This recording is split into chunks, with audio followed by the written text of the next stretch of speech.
Alright, how's it going, guys? I'm the Fallen Sanctum. Hashtag open closet. Hashtag the fan is on. And we're going to be talking about Masamune Kuns Revenge, a romantic comedy. Is there another genre? Yeah, romantic comedy, drama. Yeah, drama. Half an hour. It's a rom-com. It's a rom-com with a lot of humor. So let's get started into it.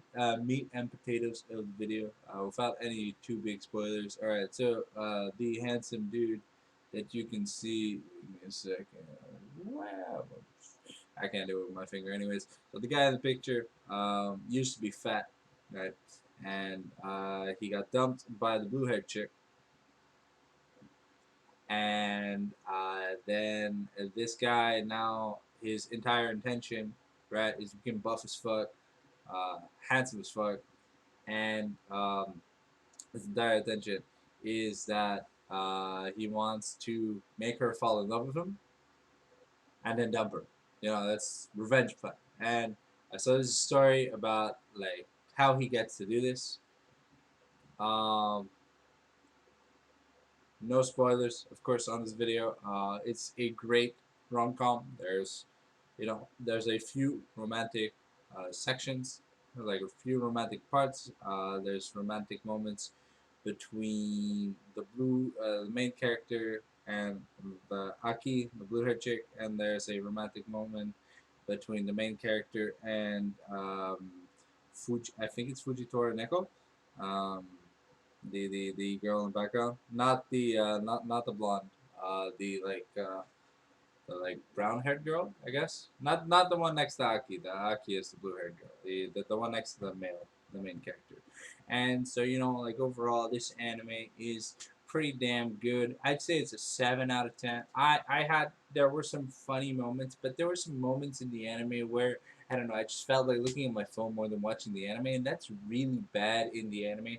Honestly, great rom com though. Great rom com. In the romance department, is definitely like maybe a 5 or 6 out of 10. It's not really that good. And the comedy part's a 10 out of 10. I was laughing my ass off. When I was laughing my ass off, I was laughing my ass off. So maybe a 9 out of 10 comedy because I wasn't always pissing myself in laughter. And um, I love the side characters in the story, and I feel like they were well developed.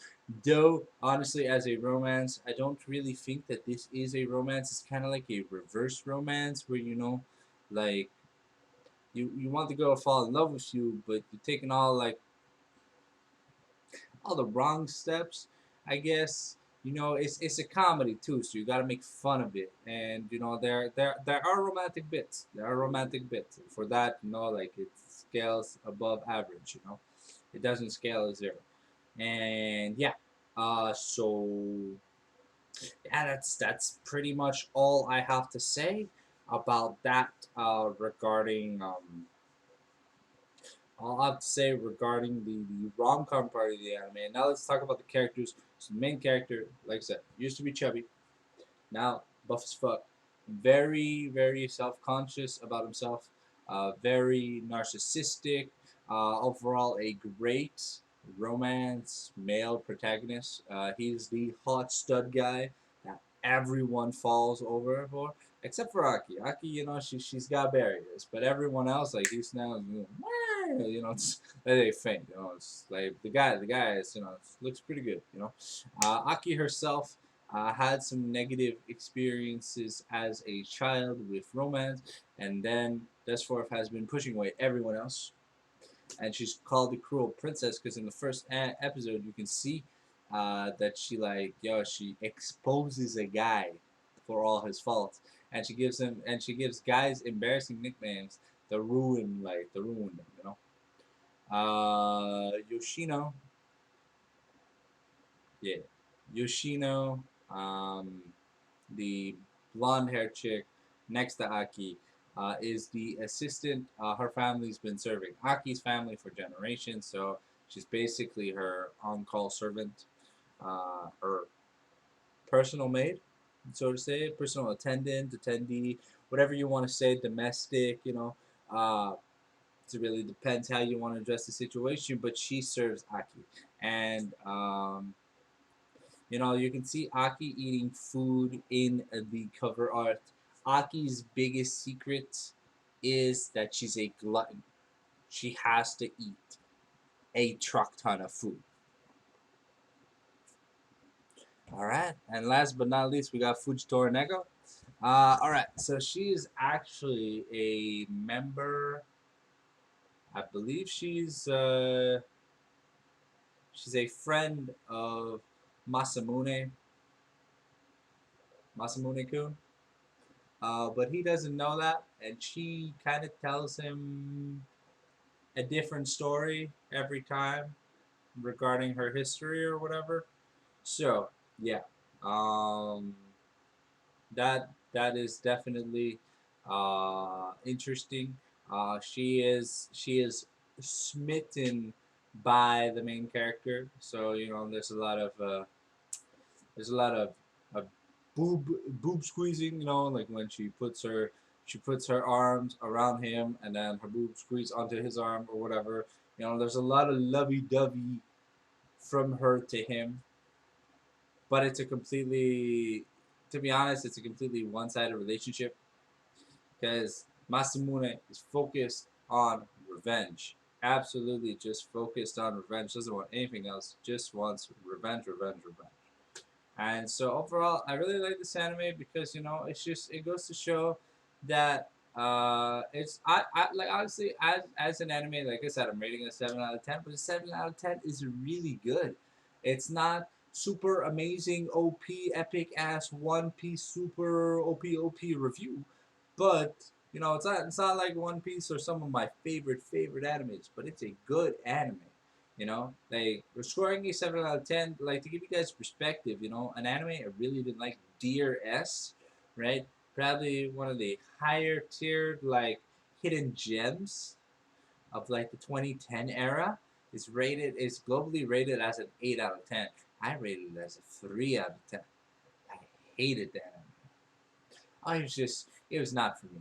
I may revisit DRS and may change my opinion on it, but right now, like Masamune Kun's Revenge, 7 out of 10. Definitely check it out. If okay, so I kind of sometimes when I'm clicking on an anime for Crunchyroll, I will accidentally click on the dub. I watched this in dub, and I thought it was pretty good. And then I watched the original video animation in sub, and I thought it was pretty good too. So of course, definitely, I feel like there's more romantic bits in the Japanese language than in the English language, you know, because like with the way the voice tones for Japanese voice actresses or whatever, you know, you could tell like there's an intonation when they're interested in shit. You know, it's like I don't know. I just feel like sub for romance is the way to go. But if it's a comedy, then you can listen to a dub because English means, you know, I guess more swear words, more badly translated jokes. And those badly translated jokes are fucking hilarious. And sometimes those paragraphs and shit, you know, they just make more sense to read in English because you're hearing it in English and reading it in English too. So, you know, like it's like double English. You know, it's like sometimes the English they say doesn't match the English they talk. And it's the same thing with sub to dub, you know. But definitely 7 out of 10. Definitely would recommend if you wanna be in for a good time. It's a small 12 episode anime with an original animation. What it's a bonus episode. Let's say a bonus non-canon episode to the manga because this is just fan service all over for the last episode. Um, yeah, and that's pretty much what I'm gonna do. That's pretty much my rating on Masamune Kun's Revenge, and I hope you guys enjoyed the video. Smash that thumbs up button, destroy that subscribe button, and check out the channel for more daily content. Thank you guys for watching the Fallen Sanctum reviews. See you next time.